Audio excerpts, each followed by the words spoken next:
بسم اللہ الرحمن الرحیم۔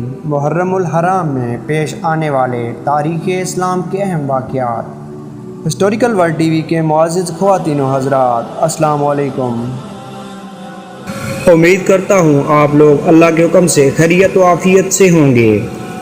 آج کی اس ویڈیو میں محرم الحرام میں پیش آنے والے چند تاریخی واقعات سے آگاہ کروں گا۔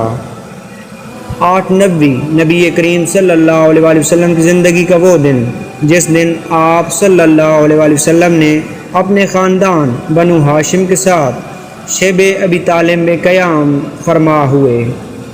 12/9 نبی کریم صلی اللہ علیہ وآلہ وسلم نے اس دن مکہ سے مدینہ ہجرت فرمائی اور اسی نسبت سے اسلامی تقویم ہجری تقویم کہلاتی ہے۔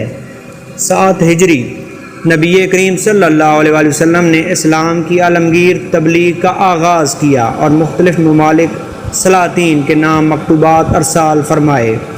غزوہ خیبر بھی 7 ہجری کو پیش آیا، جس میں مسلمانوں نے مدینہ منورہ کے قریب یہودیوں کے قدیم گڑھ کا خاتمہ کر دیا، اور 7 ہجری کو ہی سیدہ صفیہ رضی اللہ تعالی عنہا رسول اکرم صلی اللہ علیہ وآلہ وسلم کے نکاح میں آئیں۔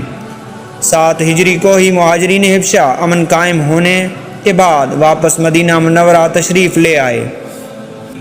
اس کے بعد 9 ہجری کے عظیم دن میں زکوٰۃ کی عظیم تنظیم قائم ہوئی اور اسے مسلمانوں پر نافذ کیا گیا۔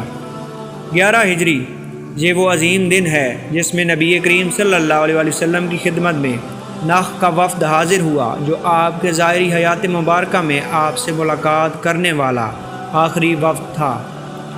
12 ہجری کو سیدنا عمر فاروق رضی اللہ تعالیٰ عنہ نے ہجرت مدینہ کی مناسبت سے اسلامی تقویم کو نافذ کیا، اور 21 ہجری کو سیدنا عمر فاروق رضی اللہ تعالیٰ عنہ کی خلافت میں لشکر اسلام نے نہاوند کی بے مثال فتح حاصل کی۔ 24 ہجری اسلام کی تاریخ کا سیاہ دن۔ یہ وہ سیاہ دن ہے جس میں سیدنا عمر فاروق رضی اللہ تعالیٰ عنہ کی شہادت کا واقعہ پیش آیا۔ 24 ہجری سیدنا عثمان غنی رضی اللہ تعالیٰ عنہ خلافت راشدہ کے منصب پر فائز ہوئے، اور 36 ہجری کو سیدنا علی کرم اللہ وجہما امیر المومنین منتخب ہوئے، اور 61 ہجری کو سیدنا امام حسین رضی اللہ تعالیٰ عنہ نے اپنے جانثاروں سمیت جامِ شہادت نوش فرمایا۔